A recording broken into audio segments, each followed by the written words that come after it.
Thanks for tuning in. This is Wild Guides, new channel that I just created. This is actually part 2. So my other video I actually made exactly on this Dire Maul East jump runs as a Warlock. You could really do this as any casters. The other video was 2 bosses, skip the last boss, 20 minutes per run, 3 runs per hour. This time I'm going to only do 1 boss and skip Herbalism. So if for whatever reason you just want to see how many arcane crystals you can get, you should be able to do about 4 or 5 an hour. So I'm going to time myself, see what I can. So please watch the first video. I'm going to break, the first video really goes over a lot more details of every little thing that you need to know. I am going to still, highlight some of the most important stuff that you need to know. But not go as far in detail. Really all you need to know is that you want to have your lesser invisibility, you want to have your nature protection potion, skull of impending doom, and then you also make sure you always have a ton of anti-venoms, which all of that is going to become very useful for the last boss. The sacrifice boss, I'm going to show you the little glitch method. It's a little bit tricky, and it's definitely harder on like hunters and shamans. Really, you just want to use anything that's like a 1.5 cast time, so it's nice and quick, since he will sacrifice and it's really fast. So I don't ramble on too long. Let's get into this. Like I said, it's definitely a lot easier as a warlock because I can just dot up and hide behind, where it's a little bit different for other classes. So I'm playing the Sacrifice Demonology rune. You need at least 3,000 health for this fall, 3,100 if you land on the ground, so 3,000 if you land on a rock. So we're going to skip over all the herbs. We're going to cut right through here. I'm going to actually put my Skull of Impending Doom. So if I wasn't collecting herbs, I could use my Skull of Impending Doom early on, so it will also be ready for the last boss.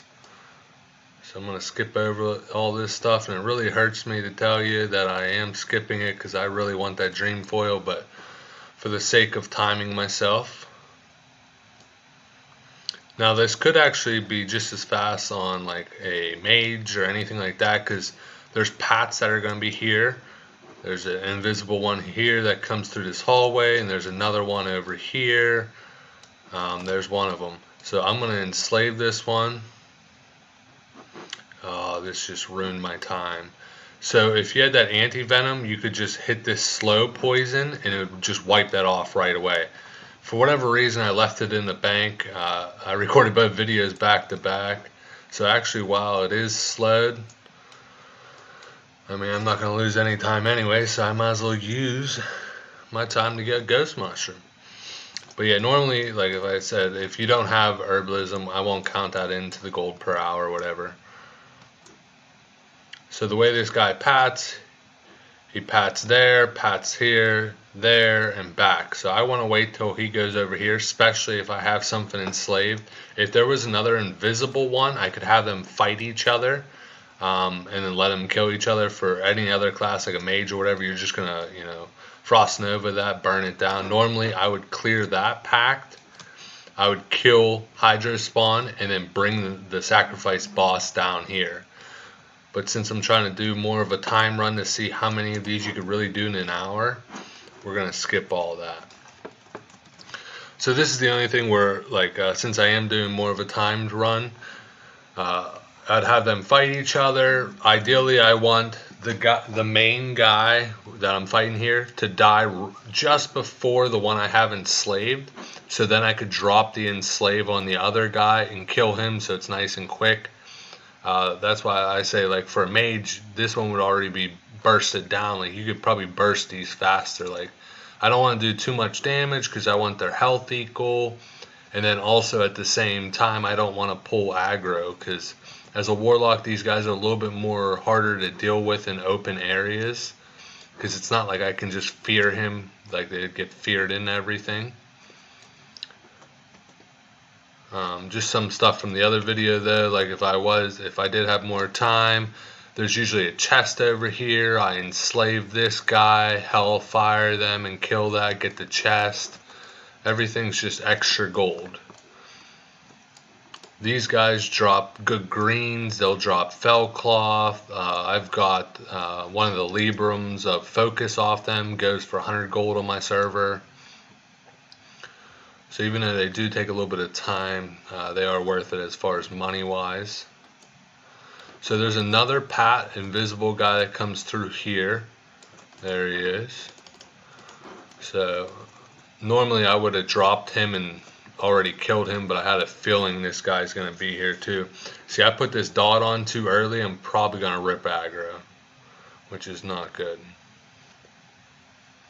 Right now, I think we're 3 minutes in. I'm basing it off the time I sacrificed my void. Yeah, so I ripped aggro. Okay, he got it back good. So if there was only one invisible one as a warlock, I'd want to get him in the middle of the hallway, dot him up, and then fear him. And if he starts to go too far on the fear, I would Curse of Recklessness him to stop him and then finish him off from there.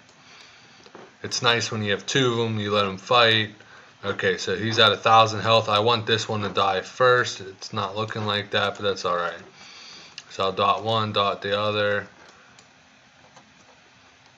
Easy soul shards. So if you are, because I mean this place does require a lot more soul shards. I mean you use one to enslave, you use one for health stones and everything else. So I haven't done this method in a while. I usually kill Hydrospawn and drop down below. I find it to be a lot easier, but I wanted to show this fast one. So there's a glitch spot against this wall. I'm going to show you. It's pretty tricky. If he catches me and sacrifices me, I'm dead. So as soon as you move out a little bit, he'll aggro. If I touch the wall, he goes to the rock. See how he turns around? Like if I step off, he comes towards me. Step to the wall, he turns around. Step to the wall. So as a warlock, I can just continue to play this game. See how he starts running around? You want to like go around the pillar so you don't get sacrificed. And then I always keep a shadow ward on to absorb any of that pain damage if he somehow gets it off on me. So yeah, this spot's mainly for warlocks because it's such a fast, hard way. But you could, if you like, so if I wanted to cast an ability, I can get an ability off. But if he's, like I said, if he sacrifices you, you're dead. So it's really, I'd prefer like for other classes to just kill Hydrospawn. See, for whatever reason, sometimes he does that. Yeah, just trying to avoid getting sacrificed here.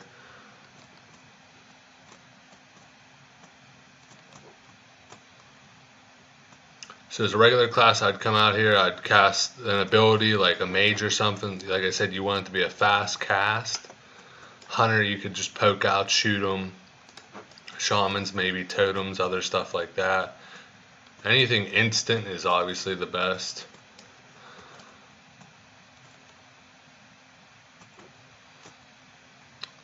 I'm trying not to give him any time to actually be able to cast his sacrifice ability.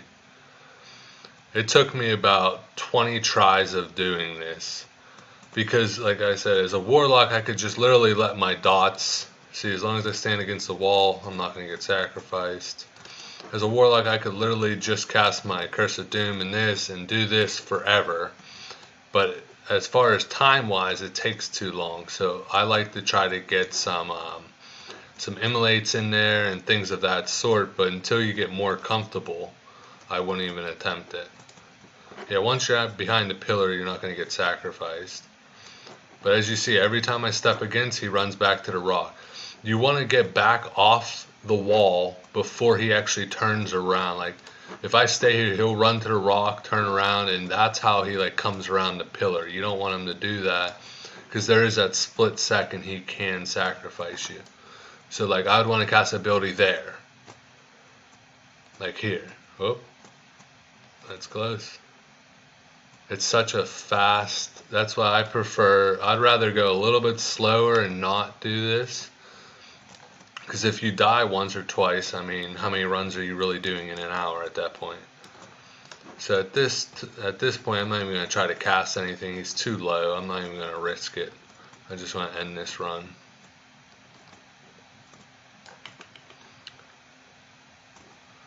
Alright. Now sometimes, oh, anything good? No. Sometimes you'll get a ghost mushroom back here. You can jump up on that wall and run there.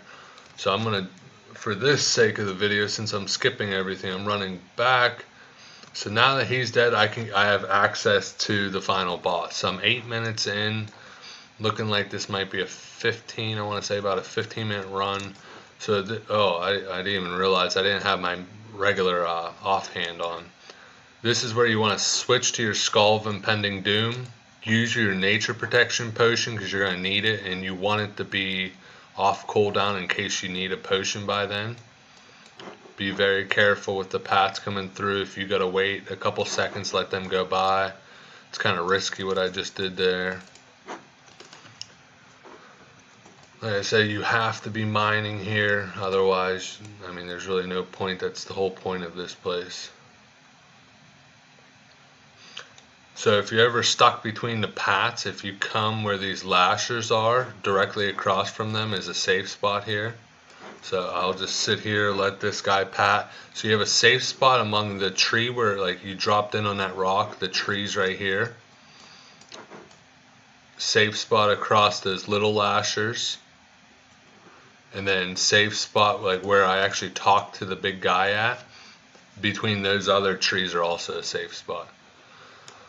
Once you learn their how they move around the room, this part's pretty simple.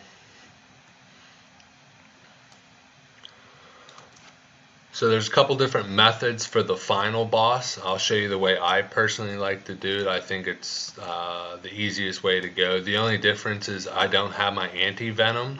So if he uses a Vitorate, what it does is destroy your mana. There's nothing I could do. Usually I would just use it and it cleanses it and then done. And then this takes off. He casts a Wither, which does a lot of damage. So this will eat up one Wither. So this Pat, he's rarely there, but his aggro radius is massive. So you have to let him walk through before you can go. And then I really wouldn't attempt this at any level but 60 for the fact that, I mean, you start aggroing things a lot more. And a lot of times you can get a Dusty Tome that will spawn here. So I jump down, I'll eat up.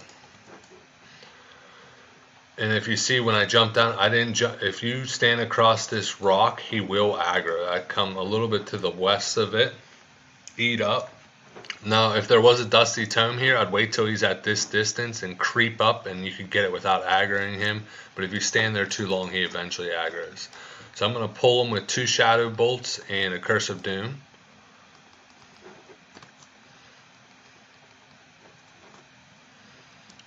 So the key is every time you go on this rock, he comes towards you, step back up, he wants to run up.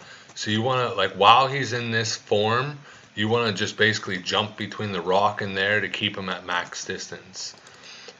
The wolf form, if he bites you, does a ton of damage, and it slows you drastically. The most dangerous form is his actual main form, which is that form there. Because look at Wither, boom, hit me for a 600. So like I'm out of my, there's a Vitorate. So I'm trying to talk, I normally don't get hit by this stuff. A Vitorate, I would just use my anti-venom, it'd be gone. Wither, I mean sometimes Wither is just kind of bad, or yeah, Wither's bad luck. Now the tree, he does a big knockback, so if he gets a hold of you, he just like launches you.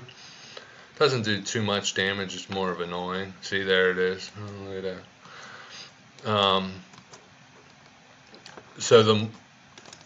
So the mobs will be coming out from the cave here. So I'm gonna oh no, dang, that's not good. Talking too much. So the cave will open up and the imps will come out here shortly. I think it's at 7,500 health. Now, if I was low health and whatnot like that, like, I hate this form. This form is so annoying. If he withers me, I'm probably dead. So I'm playing between the rocks. I want to get him to this form. So let's see if, oh, the imps are out already. That's not good to be snared there. So I want to put my back against this wall, let the imps run up. They need to hit me one time. And now I'm going to Skull of Impending Doom, jump on this ledge, switch to my other offhand so I'm not taking damage. Now if you had Wither right now, you couldn't use Lesser Invisibility. So I'm going to spam this and you're going to see my aggro drop just for a split second. Boom, there it is, run's done. So all in all, this run was what, 9 minutes? If you count how long it takes me to actual mine, 10 minutes? So you could do easy 5 runs. So it's up to you as far as, do you want, like, I prefer doing 3 runs an hour, getting the guarantee herbs, getting the different trash packs, more greens. So I take it a little bit slower method, and especially if you're other classes other than a Warlock or someone that has faster cast abilities. I've done this on my Fire Mage before, where I use that little glitch spot. It's just a lot trickier. So I prefer to take it a little bit slower, but if you don't have Herbalism, you don't care, you just want to bang out as many possible runs just to get your chances at the arcane crystal, then this is the way for you. I think I already got 2 since the last video. I basically shot them back to back. I average at least 1 every hour, so even when I'm doing 3 runs, so that's a bare minimum. I'm making 80 gold. These speed runs, you could definitely make 120, 200 gold if you got 2, 3 of them. That's not including any Librams, no epics, nothing. But if you haven't already, check out the other video too. I went in a little bit more detail on some of the mechanics of the bosses and some things I didn't have time to really explain because it's harder to explain when trying to do a speed run. So check that out. Please, like the video, leave a comment. Let me know what type of videos you like. Like I said, this is a new channel. I'd like to bust out all kind of different, really detailed guides on PvP, gold making, different add-ons, how to set up stuff. I'm real big into like long-term investing, like for phase 4 and 5. So just let me know what you think, and thanks for watching.